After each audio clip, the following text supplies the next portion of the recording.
നാരായണം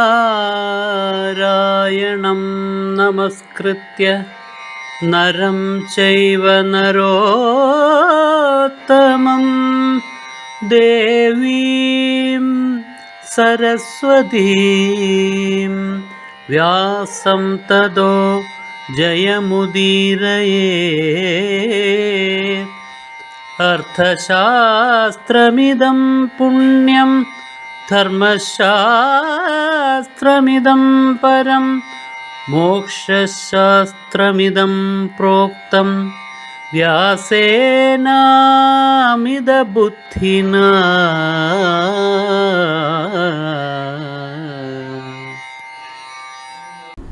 കർണനും മനസ്സാണ്, അർജുനനും മനസ്സാണ്. നമ്മുടെ മനസ്സ് ഇത് രണ്ടുമാണ് കർണനും അർജുനനും. നമ്മുടെ സ്ഥൂല ശരീരം യുധിഷ്ഠിരൻ, അതേപോലെ തന്നെ പ്രാണമയകോശം ഭീമൻ, മനോമയകോശം അർജുനൻ, വിജ്ഞാനമയകോശം നകുലൻ, ആനന്ദമയകോശം സഹദേവൻ. ഇതിനെ എല്ലാത്തിനെയും കൂട്ടി നിർത്തുന്നതായ ജീവിതാശ, അത് പാഞ്ചാലി. ഇവരുടെ എല്ലാവരുടെയും അമ്മ ആദിപരാശക്തി, അതാണ് കുന്തി. ഈ ഗീതാഭാരതത്തിന്റെ ക്ലാസ് 2023 ജൂൺ മാസം 21-ാം തീയതി തുടങ്ങുമ്പോൾ തൊട്ട് ഇക്കാര്യം വിശദീകരിച്ചിട്ടുണ്ട്. പാണ്ഡവോൽപത്തി പറയുമ്പോഴും അതേപോലെ നിയോഗത്തിന്റെ കാരണങ്ങൾ അണിനിരത്തുമ്പോഴും ഇക്കാര്യങ്ങളെല്ലാം വിശദീകരിച്ചിട്ടുണ്ട്. അതിന്റെ തലത്തിൽ നിന്നുകൊണ്ടാണ് ഇതെല്ലാം പറയുന്നത്. ഇനിയോ കർണ എന്നത് മനസ്സ്, അവിവേകം നിറഞ്ഞ മനസ്സ്. അർജുനൻ മനസ്സ് മനോമയകോശമാണ്, നമ്മുടെ മനസ്സാണ് വിവേക സഹിതമായ മനസ്സ്. വിവേകസഹിതമായ മനസ്സ് ഈശ്വരനെ ആശ്രയിച്ച് നിൽക്കും, ഈശ്വര ഉപദേശത്തെയും അവലംബിച്ച് നിൽക്കും. വിവേകശൂന്യമായ മനസ്സ് തന്നിഷ്ടം പോലെ പ്രവർത്തിക്കും. അവിടെ വികർമ്മങ്ങളാണ് ഉത്സാഹത്തോടുകൂടി നിറയുക. ഈ വികർമ്മങ്ങളെ കൊണ്ട് കലുഷിതമായ ഈശ്വര വിരുദ്ധമായ അല്ലെങ്കിൽ ലോക നന്മയ്ക്ക് വിരുദ്ധമായ ആസുരമായ മനസ്സിനെ ദൈവീ സ്വഭാവമയമായ സാത്വിക സ്വഭാവമയമായ ഈശ്വര സമർപ്പിതമായ മനസ്സുകൊണ്ടാണ് ജയിക്കേണ്ടത്. അവിവേകത്തെ വിവേകം കൊണ്ടാണ് ജയിക്കേണ്ടത്. അതിനു വേണ്ടിയിട്ട് കർണനെ ആര് ജയിക്കണം? അർജുനൻ ജയിക്കണം. ഭഗവാൻ അതിന് വേണ്ടുന്നതായിട്ടുള്ള എല്ലാ സന്നാഹങ്ങളും ഒരുക്കും. ഭഗവാൻ നേരിട്ട് ചെയ്യാനുള്ളതല്ലത്. ഭഗവാൻ ഒരുക്കി വച്ചിരിക്കുന്ന ഒരു വലിയ നാടകമാണ് ഈ ജീവിതം. ആ ജീവിതത്തിൽ, ഈ നാടകത്തിൽ വിവേകമാകുന്ന മനസ്സിന്റെ ആ ശക്തി ചൈതന്യം കൊണ്ട് അവിവേകത്തെ ഇല്ലാതാക്കണം. അവിവേകത്തെ ജയിക്കേണ്ടത് വിവേകമാണ്. അപ്പോ കർണൻ അവിവേകം ഒതുങ്ങും, വിവേകം നമ്മുടെ മനസ്സിൽ പൂർണ്ണമായ വിജയം കൈവരിക്കും. അതുകൊണ്ട് കൂടിയിട്ടാണ് താൻ ആയുധമെടുക്കാനുള്ള സാഹചര്യം ഒഴിവാക്കാൻ കൃഷ്ണൻ കർണനെ വിളിച്ച് ഇങ്ങനെ കർണനെ ഉപദേശിച്ചത്. കർണൻ അതോടുകൂടിയിട്ട് പൂർണ്ണമായും ദുർബലനായി കഴിഞ്ഞു.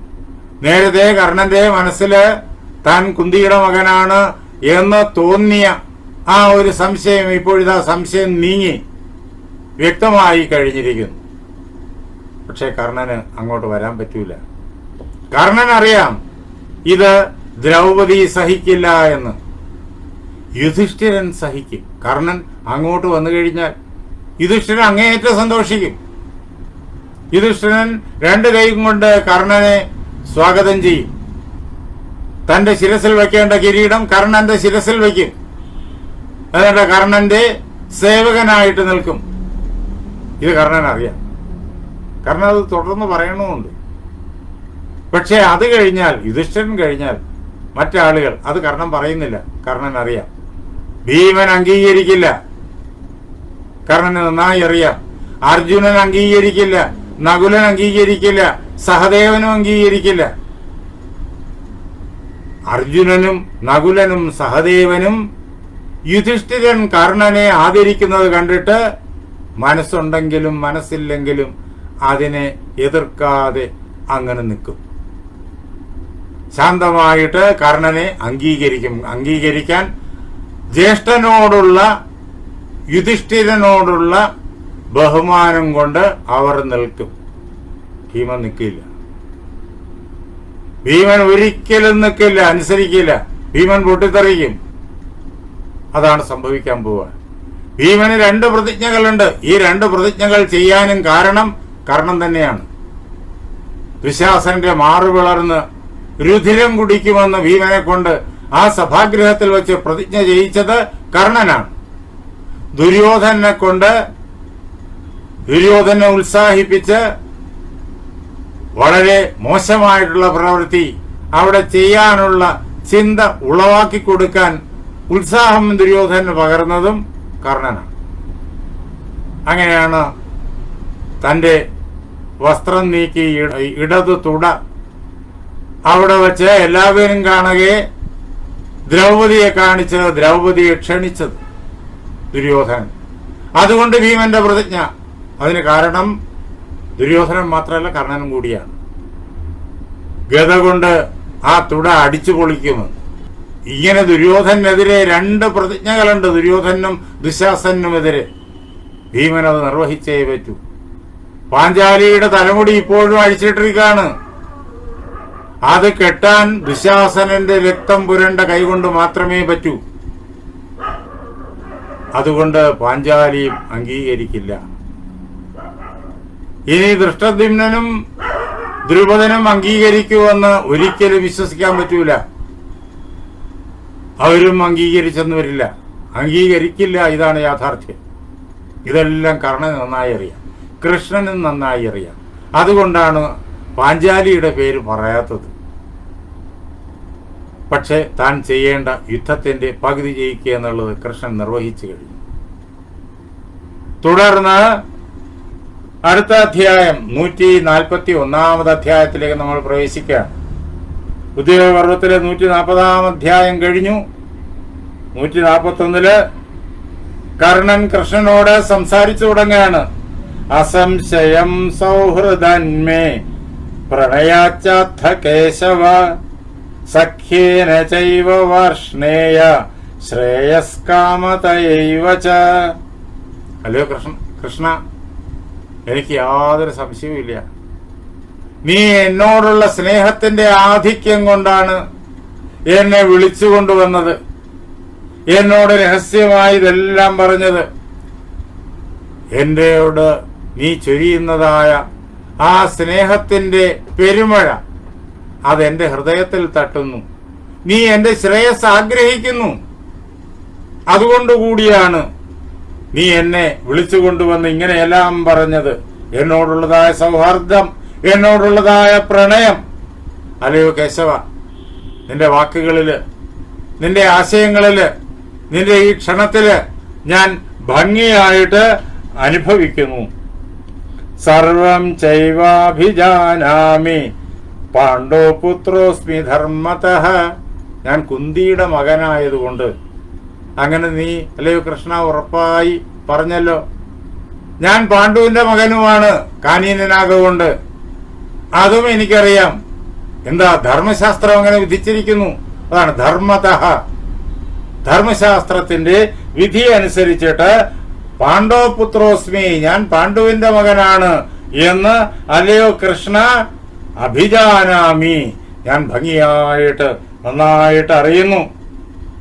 നിശ്ചയാ ധർമ്മശാസ്ത്രാണം യഥാത്വം കൃഷ്ണ മന്യസേ. ധർമ്മശാസ്ത്രങ്ങളുടെ നിശ്ചയത്താൽ.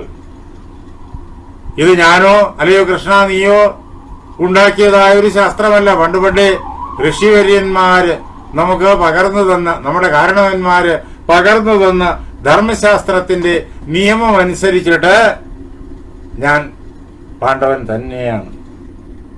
അല്ലയോ കൃഷ്ണ, നിന്റെ ആ വിചാരം, നിന്റെ ആ വാക്കുകൾ, നിന്റെ ആ നിശ്ചയം, ഞാൻ പാണ്ഡവനാണ് എന്നുള്ള നിശ്ചയം ഞാൻ അംഗീകരിക്കുന്നു. ഞാൻ അതിനെ ആദരിക്കുകയും ചെയ്യുന്നു. ഞാൻ അതിനെക്കുറിച്ച് പല കാര്യങ്ങളും കുറേയൊക്കെ നേരത്തെ മനസ്സിലാക്കിയിട്ടുണ്ട്. അതുകൊണ്ട് നിന്റെ ഈ വാക്കുകളെ ഞാൻ പൂർണ്ണമായും ഉൾക്കൊള്ളുന്നു. കാരണം എൻ്റെ മറുപടി നമുക്ക് നാളെ ചർച്ച ചെയ്യാം. നാളെ രാത്രി 8:30 നമുക്ക് ഇതേപോലെ ഒരുമിച്ച് കൂടാം. ഇതെല്ലാം തന്നെ ഇത്രയും നാള് നടന്നിട്ടുള്ള ഗീതാഭാരതത്തിന്റെ ക്ലാസ്സുകൾ, അതെല്ലാം തന്നെ ലൈവായിട്ട് ഫേസ്ബുക്കിലാണ് നടക്കുക. 2023 ജൂൺ മാസം 21-ാം തീയതി മുതൽ ഇടയ്ക്കിടയ്ക്കായിട്ട് ഇങ്ങനെ കുറേ ദിവസം തുടർച്ചയായി ലൈവ് ചെയ്യുന്നു ഗീതാഭാരതം. അതെല്ലാം ആദ്യത്തെ ക്ലാസ് മുതൽ സത്യാനന്ദ സംസ്കൃതി എന്നുള്ള യൂട്യൂബ് ചാനലിലുണ്ട്. ഇതും അതിലേക്ക് വരും. ആ യൂട്യൂബ് ചാനലിലേക്ക് വരണം, അത് സബ്സ്ക്രൈബ് ചെയ്യണം, അത് കേൾക്കണം. നേരത്തെ ഉള്ളതെല്ലാം കേൾക്കണം. എത്ര ഗഹനവും എത്ര അർത്ഥപൂർണവും എത്ര ശാസ്ത്രീയവും എത്ര ആനന്ദജനകവുമായിട്ടുള്ള ഇതിഹാസമാണ് മഹാഭാരതം എന്ന് അങ്ങനെ പഠിക്കുമ്പോഴാണ് നമുക്ക് വ്യക്തമായി തീരുക. ഭഗവത്ഗീതയും നമുക്ക് വ്യക്തമായി തീരുന്നത് അപ്പോഴാണ്. നമുക്ക് നാളെ ഒരുമിച്ച് കൂടാം 8:30. എൻ്റെ വാക്കുകളാകുന്ന പൂജാപുഷ്പങ്ങൾ പാർവതീ പരമേശ്വരന്മാരുടെ പാദങ്ങളിൽ, ശ്രീരാമസീത ആഞ്ജനേയന്മാരുടെ പാദങ്ങളിൽ, എൻ്റെ ഗുരുനാഥനായ ജഗദ്ഗുരു സ്വാമി സത്യാനന്ദ സരസ്വതിയുടെ പാദങ്ങളിൽ, എൻ്റെ പരമഗുരുവായ ബ്രഹ്മശ്രീ നീലകണ്ഠഗുരുപാദരുടെ പാദപങ്കജങ്ങളിൽ, നിങ്ങളുടെ ഓരോരുത്തരുടെയും മഹാഗുരുവിൻ്റെ പാദപങ്കജങ്ങളിൽ, വ്യാസഭഗവാന്റെ പാദപത്മത്തിൽ, ആ ധന്യമായ സങ്കല്പം കൊണ്ട് പവിത്രമായിരിക്കുന്ന നിങ്ങളുടെ ഹൃദയങ്ങളിൽ പൂജാപുഷ്പങ്ങളെന്നോണം സമർപ്പിച്ചുകൊള്ളുന്നു. ജയ് സീതാറാം.